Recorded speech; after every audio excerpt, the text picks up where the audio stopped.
Assalamualaikum warahmatullahi wabarakatuh. Halo kawan bugar, salam sehat selalu bersama saya Dr. Feni Maya Lestari. Saya pendamping akreditasi Puskesmas untuk Pokja UKP. Yang kali ini saya pengen sharing tentang standar 3.10 yaitu pelayanan kefarmasian. Sebenarnya saya lumayan deg-degan juga sih karena ternyata standar 3.10 ini luar biasa sekali memeras otak saya untuk berpikir, dan saya perlu untuk sharing juga dengan teman-teman apoteker dan teman-teman dari PAVI karena sungguh ini adalah kompetensi dari teman-teman beliau-beliaunya ya. Mohon subscribe-nya ya teman-teman, like dan share sebanyak-banyaknya karena saya berkomitmen untuk terus membuat konten-konten yang bermanfaat ya tentang akreditasi, tentang apa saja yang bermanfaat untuk bisa dengan tujuan untuk mengalahkan konten-konten alay. Mohon bantuannya teman-teman. Oke, kita masuk untuk ke pelayanan kefarmasian. Memang harus tersedia di puskesmas, oleh karena itu jumlah dan jenis obat-obatan serta bahan habis pakai harus terjaga ketersediaannya. Jadi memang ada stok opnam ya, jadi sebelum teman-teman farmasi selalu mengira-ngira sebelum terjadi kehabisan obat sudah harus mengadakannya kembali. Pengelolaan sediaan farmasi dan BHP ini terdiri dari perencanaan kebutuhan, permintaan, penerimaan, penyimpanan, pendistribusian, pengendalian, pencatatan, pelaporan dan pengarsipan, dan terakhir pemantauan dan evaluasi pengelolaan. Wah, banyak sekali hal-hal yang memang harus dikerjakan oleh teman-teman farmasi yang saya sendiri sebagai dokter umum tahunya hanya beberapa ya. Dan saya pernah pengalaman menjadi kepala puskesmas, itu pun tidak terlalu menguasai tentang apa saja pekerjaan farmasi. Oke, di sini juga di pelayanan farmasi terdiri dari pengkajian resep dan penyerahan obat, kemudian PIO, pemberian informasi obat, konseling pemakaian obat, visite pasien, rekonsiliasi obat, pemantauan terapi obat, dan evaluasi penggunaan obat. Ini semua pastinya ada SOP-nya, nantinya ada prosedurnya, dan semua ini akan menjadi lampiran dari SK ya teman-teman. Untuk pengelolaan obat kadaluarsa, obat rusak, out of date, atau substitusi ditarik dari peredaran dikelola sesuai kebijakan dan prosedur. Baiklah, untuk formularium sekarang ya, formularium obat puskesmas itu nanti akan dibuat oleh teman-teman farmasi, pastinya tetap mengacu pada Fornas, formularium nasional. Kemudian pemilihan obat melalui proses kolaboratif yang mempertimbangkan kebutuhan pasien, keamanan dan efisiensi. Di sini ada rantai pengadaan obat yang saya sendiri sempat mendiskusikannya dengan teman-teman farmasi. Ternyata ini adalah suatu rangkaian kegiatan yang meliputi proses perencanaan dan pemilihan, pengadaan, penerimaan, penyimpanan, pendistribusian, dan penggunaan obat.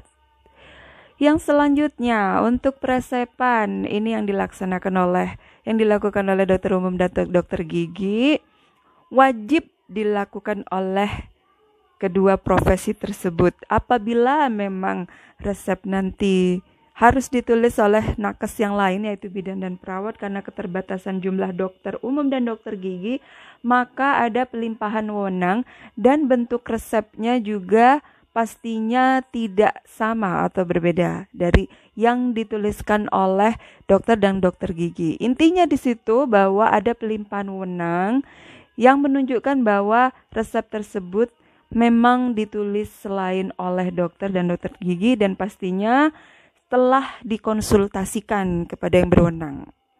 Baiklah, peresepan ini dilakukan telaah resep oleh petugas farmasi yang meliputi persyaratan administratif, persyaratan farmaseutik, dan persyaratan klinis antara lain identitas pasien, duplikasi pengobatan, potensi alergi, interaksi obat, variasi kriteria penggunaan, berat badan pasien, dan kontraindikasi. Yang ini semua biasanya teman-teman farmasi telah membuat checklist-checklistnya.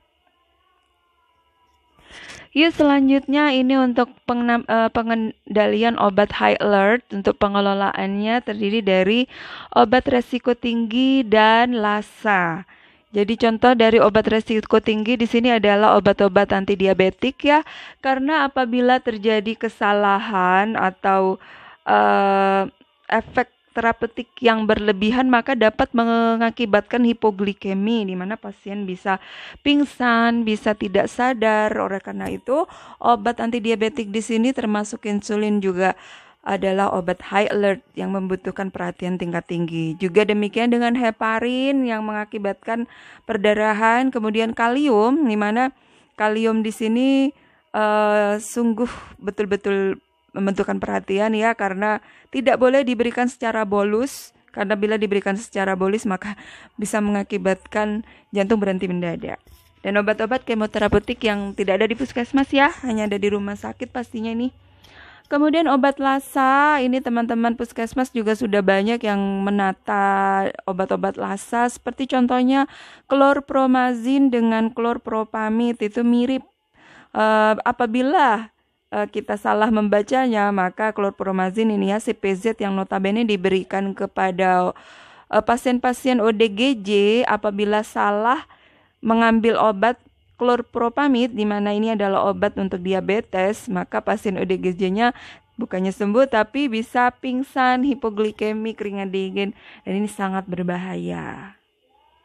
Lanjut, agar obat layak dikonsumsi, maka kebersihan dan keamanan juga harus dilakukan pada proses pengadaannya, penyimpanan, pendistribusian, penyampaian obat kepada pasien, dan penata laksanaan obat kadaluarsa. Untuk penyampaian obat kepada pasien meliputi pemahaman tentang indikasi, dosis, cara penggunaan obat, dan efek samping yang mungkin terjadi. Dan tujuan pemantauan pemakaian obat di sini adalah untuk mengevaluasi adanya efek terapi, kemudian evaluasi efek samping, antisipasi reaksi alergik, dan antisipasi interaksi obat. Yang selanjutnya adalah pengelolaan obat-obatan emergensi, di mana obat-obatan ini diletakkan di tempat-tempat yang memang membutuhkan ketika didapatkan kasus gawat darurat, harus segera bisa diakses. Contohnya di UGD, kemudian kamar bersalin ya, kemudian kamar tindakan. Jadi obat-obatnya tidak semua obat emergensi memang, jadi menyesuaikan kasus. Seperti di kamar bersalin, di situ butuh oksitosin, kemudian epinefrin, dan obat-obatan dibutuhkan untuk eklamsi. Kemudian di kamar tindakan juga membutuhkan epinefrin bila mengantisipasi terjadinya anafilaktik shock. Di sini yang perlu diperhatikan adalah pengadaannya harus menjamin ketersediaan berdasarkan kebutuhan. Jadi obat emergensi itu harus senantiasa tersedia di unit-unit yang membutuhkan. Kemudian lokasi penyimpanannya betul-betul harus terjaga dari pencurian dan penyalahgunaan. Kemudian cara penataannya memudahkan nakes untuk mengakses saat dibutuhkan. Jadi jangan pada saat ada kasus gawat, ini di mana ya obat gawatnya ya? Kok nggak kelihatan. Nah, itu betul-betul harus ditata sedemikian rupa untuk mudah diambil. Kemudian dimonitor tanggal kadaluarsanya juga. Oke teman-teman, ini rahasianya. Apabila teman-teman ingin mendapatkan contoh-contoh dokumen akreditasi, bisa email saya di alamat email ini. Insya Allah pasti saya balas. Berikutnya adalah tentang rekonsiliasi obat. Ini yang membawa saya mengajak teman farmasi untuk berdiskusi ya, karena selama ini yang saya tahu tentang rekonsiliasi obat itu adalah pemeriksaan obat yang berkaitan dengan BPK, inspektorat, dan dinas kesehatan. Namun ternyata rekon obat yang ada di standar bab 3.10 yang terakhir ini merupakan proses membandingkan instruksi pengobatan dengan obat yang telah didapat pasien dan mencegah terjadinya medication error, di mana medication error dapat terjadi akibat obat yang tidak diberikan, adanya duplikasi, kesalahan dosis, atau interaksi obat. Yup, tujuannya adalah untuk memastikan informasi yang akurat tentang obat yang digunakan pasien. Kemudian mengidentifikasi ketidaksesuaian akibat tidak terdokumentasinya instruksi dokter dan mengidentifikasi ketidaksesuaian akibat tidak terbacanya instruksi dokter. Oke teman-teman, jangan salah, tulisan dokter yang jelek itu ya bukan untuk mempersulit teman-teman farmasi mengambil obat ya. Ya mungkin dokternya keburu-buru. Sebaiknya memang resep tetap ditulis dengan tulisan yang mudah sekali dibaca. Kemudian tahapan rekon obat ini yang pertama pengumpulan data. Teman-teman di sini contohnya bila terjadi alergi atau efek samping obat itu wajib dicatat. Tahapan yang berikutnya yaitu komparasi atau pembandingan. Membandingkan data obat yang pernah, sedang, dan akan digunakan. Selanjutnya tahapannya melakukan konfirmasi kepada dokter jika menemukan ketidaksesuaian dokumentasi. Dan terakhir, komunikasikan dengan pasien atau keluarga mengenai perubahan terapi yang terjadi. Oke, selanjutnya ini yang sering ditanyakan oleh teman-teman, bagaimana menata dokumen, dan saya selalu tidak pernah bosan untuk menyampaikan tentang penataan dokumen dalam Outner, selalu diawali dengan kebijakan atau SK.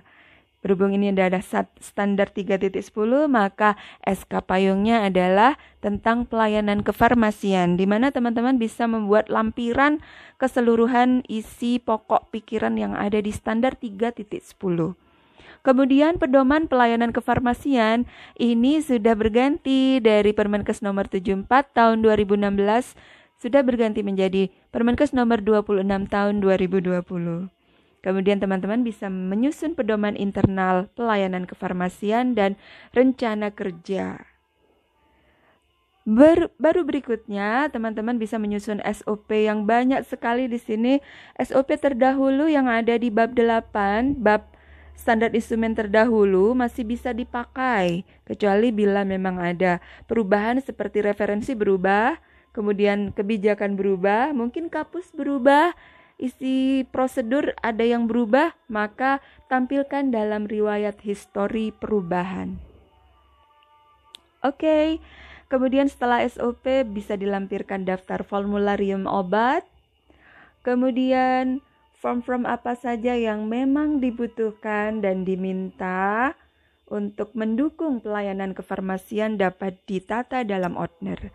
Yang pasti teman-teman juga wajib melaksanakan monitoring dan evaluasi pelayanan farmasi dengan menggunakan daftar tilik dan kemudian dianalisa dan disusun RTL-nya dari analisa tersebut. Ini adalah susunan lengkap ya untuk penataan dokumen yang bila teman-teman bisa menyusunnya dengan tatanan urut seperti ini dan pasnya lengkap, maka insya Allah teman-teman minimal utama, kalau bisa juga menjadi paripurna. Yes, tetap semangat ya. Terima kasih banyak teman-teman untuk atensinya. Terima kasih untuk yang sudah subscribe dan terus memantau channel saya. Semoga barokah. Wassalamualaikum warahmatullahi wabarakatuh.